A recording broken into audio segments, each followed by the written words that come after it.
जमील अख्तर। जमीर अख्तर नाम है उनका। वो कहीं ना कहीं उसको हम इंसान नहीं कह सकते हैं और आप लोग भी नहीं कह सकते हैं, क्योंकि उन्होंने एक शादी कर रखे थे और एक शादी किए।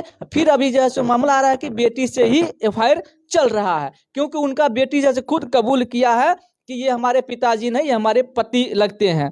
तो दोस्तों, इस तरह के इंसान को इंसान इसको हैवानियत कह सकते हैं। कहीं ना कहीं ये भी हम कह सकते हैं कि जब इनसे शादी किया तो पत्नी बनाने की नेचर से नहीं किया, बल्कि शोषण करने की नेचर से किया होगा। क्या ये सही है? जी सही बात है। अगर अभी हम यहाँ पे कोई फैमिली लोग नहीं रहता है, अकेले हम रहते हैं।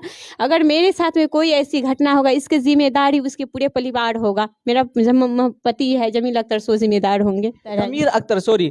तो वो कहीं ना कहीं जैसो थाना प्रभारी का ही कहीं ना कहीं ड्यूटी करते थे, वो भी असली ड्यूटी नहीं था क्या? जी, डुप्लीकेट वर्दी पहन के करते थे। नमस्कार दोस्तों, बिहार में आपने देखे होंगे कि नवयुवक, चढ़ते नवयुवक जैसे प्रेम प्रसंग में पड़ के वो तो बर्बाद हो ही जाते हैं। ऐसा केस आपने बहुत सारे देखे होंगे वीडियो में, सोशल मीडिया पे। जैसे हम बता दें कि आरती छोटू, सोनी पंकज, राजू चंचला, इस तरह का केस आपने देखे होंगे। दोस्तों, नवयुवक जो है सो चढ़ते प्रेम प्रसंग करके फंसते ही हैं और मरते ही हैं। लेकिन ऐसे ही कुछ और अभी और मामला एक सामने आया है कि अब जो है सो पुलिस भी प्रेम प्रसंग करने लगे हैं। वो भी कमारे में नहीं, बल्कि शादीशुदा भी पुलिस अब प्रेम प्रसंग करके और जो है सो नए लड़के से शादी करना चाहती हैं और शादी करती भी हैं, और उसके बाद जो है उसको छोड़ भी देते हैं और तलाकनामा भी दे देते हैं। यहाँ पे हमारे बगल में जो है सो है वही सामने में लेडीज जो है, इसी का ये कहानी है। इनके बारे में पूरा डिटेल हम जानने का प्रयास करेंगे, आपको डिटेल जानकारी देने का प्रयास करेंगे। आपको ये भी हम बता दें कि उनका जैसे एक बेटी भी है 4 साल का लगभग, ये सामने बैठी हुई है। चलिए बताइए, आपका क्या नाम है जी? मेरा नाम फुल्ला खातून है। अच्छा, ये बताइए जरा डिटेल से बताइएगा, आप और वो जो है सर हैं, दोनों के बीच में कब आपको मुलाकात हुआ था, कैसे हुआ था, कहाँ हुआ था? 2013 में हमको मेरे पति से बातचीत हुआ था परीक्षा के दरमियान। उसके बाद जाके 2 साल ये हमसे बात किए। कहाँ पे हुआ था? मेरे होम डिस्ट्रिक्ट में, मधुबनी जिला में, झंझारपुर अनुमंडल पड़ता है, मधेपुर में। अच्छा। परीक्षा के दरमियान हो रही थी, बातचीत हुआ। उसके बाद जाके 2016 में आके ये हमसे शादी किया। शादी करने के बाद जाके फिर हमसे लेके ये बदली करा के आ गए हैं पूर्णिया बदली करा के आ गए। तो हमको लेके पूर्णिया आए। पूर्णिया जब लेके आए तो मेरे बाबू पूर्णिया में हुआ 2018 में हुआ। फिर 2019 में जाके इनकी जॉब बर्खास्त हो गया।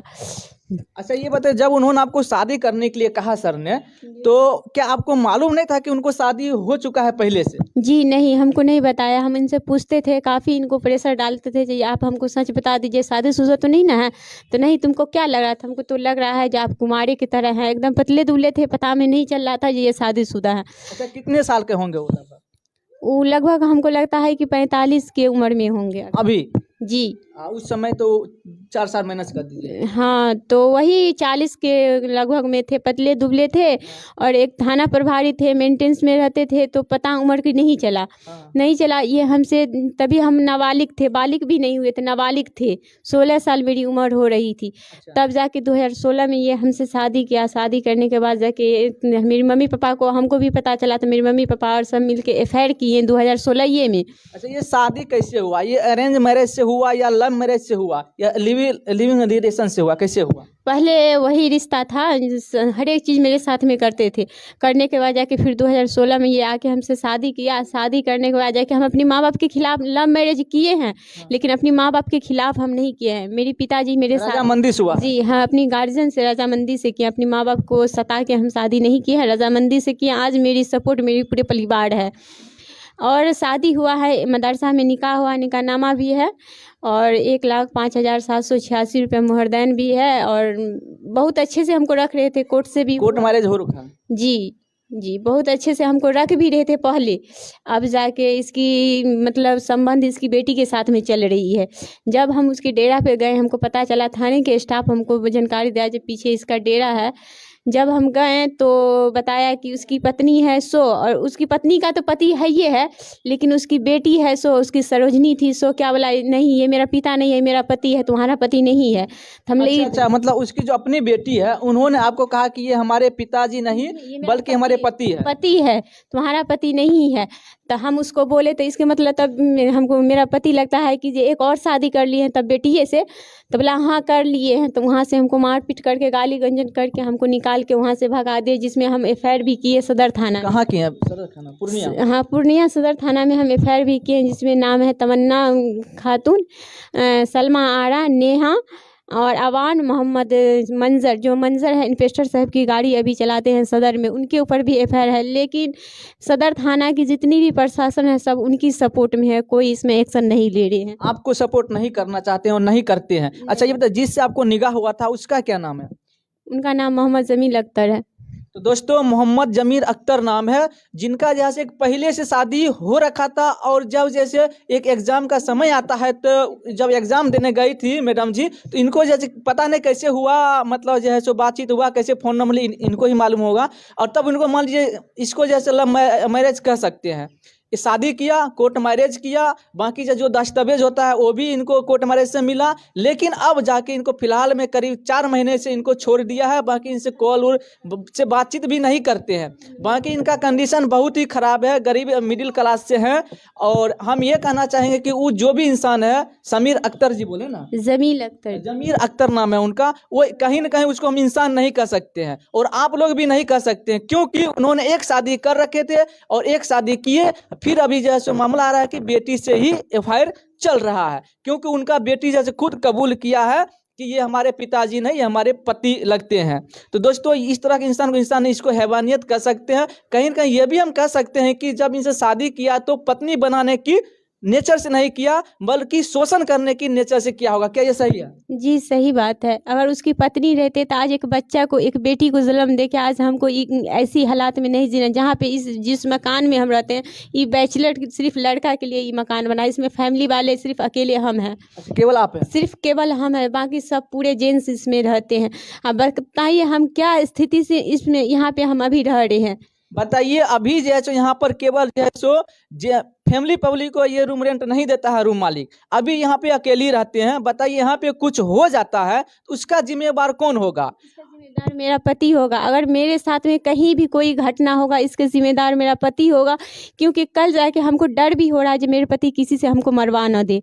अच्छा हाँ, क्या धमकी भी दे रहे हैं? जी हमको धमकी भी मिला है। उसके जो साला है मंजर, उसके थ्रू हमको धमकी मिला है। सदर थाना जब गए थे, जो कहीं पे भी तुमको अकेला में हम मार देंगे।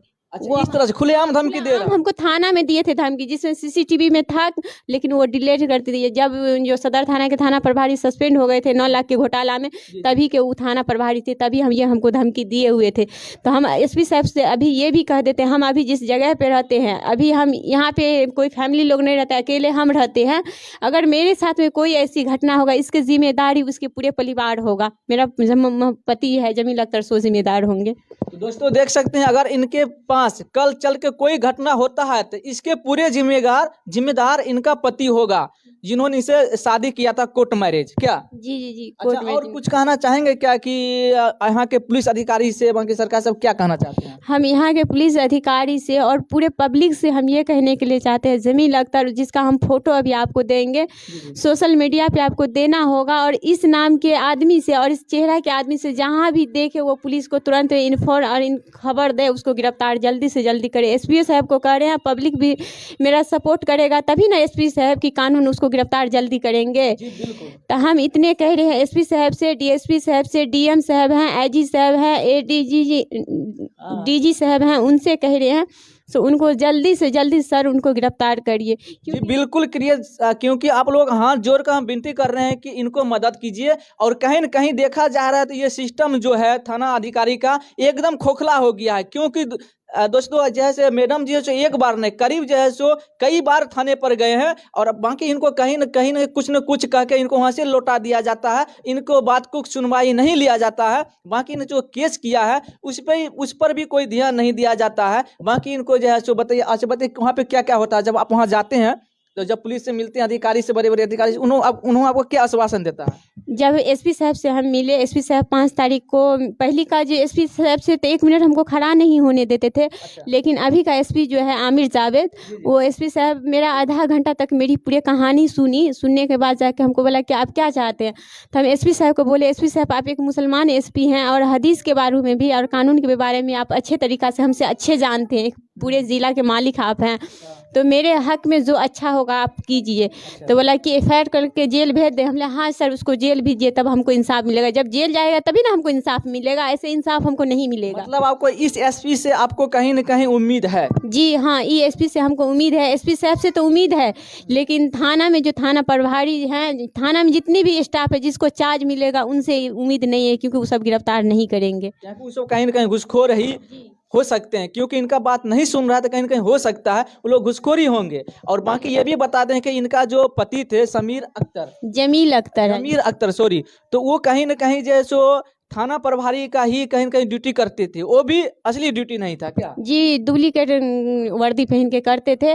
और मेरा पति अभी रहते थे 40 नंबर वार्ड सदर थाना से पीछे सिटी में कमल जी के मकान में, लेकिन वहाँ पे जब मैडम बोली गए हम, तो बोला कि वहाँ नहीं है, घर में है। तो उसका घर है सेमापुर सकरेली रैनटोला, ज़िला कटिहार है, थाना बराड़ी है, बगल में पड़ता है। पुलिस को यहाँ से जाने में मुश्किल से मुश्किल आधा घंटा लगेगा, क्या उसके घर पे जाके उसको गिरफ्तार नहीं कर सकते हैं? हम बिल्कुल कर सकते हैं। तो हम एसपी साहब को कहेंगे जो जल्दी उसके घर पे जाके गिरफ्तारी करे, नहीं गिरफ्तारी होगा तो उसके घर के कुर्की करे, कुर्सी जब्ती करे। जी जी, बिल्कुल बिल्कुल होना चाहिए, आपको न्याय मिलना चाहिए। अच्छा, हम लास्ट में जाते जाते कुछ और आपसे पूछना चाहेंगे। जब आप मान लीजिए क्या, जब आपको दोनों को प्रेम प्रसंग चल रहा था, तो कुमारे में क्या आप जैसे लड़के घर पे डुप्लीकेट जो पुलिस वाले हैं इनके घर पे क्या कभी गए थे? जी, हमको शादी से पहले हमको लेके गए थे। जब वहाँ लेके गए तो वहाँ के आदमी सब इनसे पूछे, इसकी पत्नी नहीं थी रूम पे, जब हमको लेके गए तो वहाँ के आदमी सब पूछा ये कौन है, तो बोला कि हम जिसके मकान में रहते हैं ना, यही मकान मालिक की लड़की है। मतलब आपको वहाँ पे पत्नी कह के संबोधित नहीं किया? जी, तभी शादी भी मेरा नहीं हुआ था, तभी नाबालिग हम थे, तभी हम उतना कानून के बारे में इतनी दुनियादारी कुछ भी नहीं जानते थे। जब वहाँ से आ गए उसके बाद जाके हमको 2016 में जाके ये हमसे शादी करने जैसे काफ़ी मेरे साथ में प्रताड़ित किए। क्या आपको नहीं लगता है, मान लीजिए किसी को आप अपना तन धन मन पूरे अपने दिल से दे रहे हैं, उसके बारे में क्या हम कुछ पहले जानकारी ले लें, शादी करने से पहले उसका शादी हुआ है कि नहीं हुआ? अगर मान लीजिए आपको मालूम हो जाता शादी नहीं करते, तो अभी आपको इस चक्कर में फंसने की जरूरत ही नहीं पड़ता। कहीं न कहीं आप अच्छे खासे का जहाँ भी रहते हैं आप अच्छे खासे रहते हैं। तो क्या आप जैसे आने वाले जो नवयुवक लड़की है उसके लिए कुछ संदेश ये आप दे सकते हैं कि इस तरह से ना फंसे? जी हाँ, पूरे लड़की को हम कहते हैं, ये बात से हम देते हैं, जो कोई ऐसा अगर झांसा लड़का दे तो उस झांसा में न पड़े, उसके सर जमीन को जांच के तब कहीं शादी करे, इस लोभ लालच में न कभी पड़े, उसमें भी खास करके वर्दी वाले के लोभ लालच में कभी न पड़े। वर्दी वाला बहुत कमीना कुत्ता है। एकदम दोस्तों बिल्कुल सही बात है। दोस्तों अगर आप लोग, क्योंकि एक माँ बाप जो होता है अपना बेटा बेटी को जन्म से लेके और 18 साल तक पूरे लाड़ प्यार से पालते हैं, और वो बेटी क्या करते हैं जब 18 साल को हो जाते हैं तो माँ बाप का प्यार भूल कर, और जो हस्बैंड रहता है रिलेशन जो रहता है उसको हेलो हाय सोना बाबू में खो जाते हैं और अपने माँ बाप को भूल जाते हैं। तो इस तरह से आप लोगों को नहीं करना है। शादी कहीं भी करिए, या अरेंज मैरिज कीजिए या लव मैरिज कीजिए, तो अपने घर परिवार से रजामंदी से कीजिए, ये मेरा कहना है, मानना है। आप लोगों क्या राय विचार है कमेंट के माध्यम में जरूर बताइएगा। बाकी इन लोगों को जाते जाते क्या कुछ और लास्ट में कहना चाहेंगे, क्योंकि वीडियो बहुत लंबा हो रहा है। जी, हम तो यही कहने के लिए चाहते हैं, अभी मेरे पास में ना खाने की औकात है कुछ भी, और रूम भाड़ा महीना लगने वाला है, हम कहाँ से रूम के भाड़ा देंगे, हम कैसे खाएंगे, हम कैसे बच्चा को पढ़ाएंगे। तो हम सरकार से ये भी अनुरोध करते हैं जो मेरे बच्चा की पढ़ाई का, रहने का, खाने पीने का ये जिम्मेदारी उन्हीं पति को जल्दी से जल्दी कहे और हमको दिला दे। जी बिल्कुल सही है। दोस्तों आपको हम दिखाना चाहेंगे, हमारे हाथ में कुछ पेपर है, बताइए पेपर कौन सा है? ये पेपर डाइवोर्स का है, ये पेपर एक डाइवोर्स का है, ये पेपर आवेदन है जो एसपी साहब को हम आवेदन दिए हैं, ये आवेदन एसपी साहब को दिए हैं। एसपी साहब इसी आवेदन पे से लिखे हुए एफआईआर कर पूरे कार्रवाई होगा। जी, पूरे कार्रवाई होगा। दोस्तों देख सकते हैं ये तलाकनामा है, जो तलाकनामा दोनों साइड से होता है, एक साइड से नहीं होता, ये उनका है तलाकनामा। हमसे बातचीत नहीं होता है तो तलाकनामा हम कैसे देंगे? इनका अभी नहीं है। अब बाकी जैसे ये देख सकते हैं, ये एफआईआर दर्ज है, इस पे सारा डिटेल दिया गया है। हाँ, कौन मांगा था 5 लाख? मेरे पति का जॉब खत्म हो गया है, तो हाई कोर्ट में रिट किए हुए हैं, उसी के लिए वो पहले हमसे 5 लाख रुपया मांगे। जब परिवार परामर्श केंद्र में हम आवेदन दिए तो उसमें मेरा पति हमसे 5 लाख रुपया की मांग किए, तो हम बोले कि हमको पैसा नहीं 5 लाख रुपया दे सकते हैं, और 1 लाख के बात करिएगा तो हम मेरे पास में जो गहना गुड़ी है हम आपको दे देंगे बेच के, लेकिन 5 लाख रुपया नहीं देंगे। उसी दरमियान में ये हमको तलाक दे दिए हैं। तो दोस्तों कहीं न कहीं देखा जाए तो वो जो सर हैं कहीं न कहीं लालची भी है, क्योंकि बताइए कि जो इंसान अपने पत्नी को जो है सो अच्छा से देख रेख नहीं कर सकता है, वो जो है सो अलग लोगों को क्या न्याय दिलाएगा? ये बिल्कुल गलत है। बाकी आप लोगों का क्या राय विचार है कमेंट माध्यम से जरूर बताइएगा। चैनल पे पहली बार है सब्सक्राइब कर लीजिए, पेज पे पहली बार है फॉलो कर लीजिए, और इस वीडियो को ज़्यादा से ज़्यादा शेयर कीजिए ताकि इनको न्याय मिल सके और यह वीडियो एसपी डीएसपी बाकी सरकार तक ये पहुँचे। इसमें आप लोग मदद कीजिए और लाइक भी कर दीजिएगा। चलिए ठीक है, वीडियो बहुत लंबा हो रहा है, हम ज़्यादा देर तक नहीं लेना चाहेंगे। शाम भी हो रहा है, ठंडी के मौसम में मुझे भी ठंडी लग रहा है। इसका रूम भी देख सकते हैं, अपना भरण पोषण देख सकते हैं किस तरह से कर रहा है ये सिलाई मशीन चला के।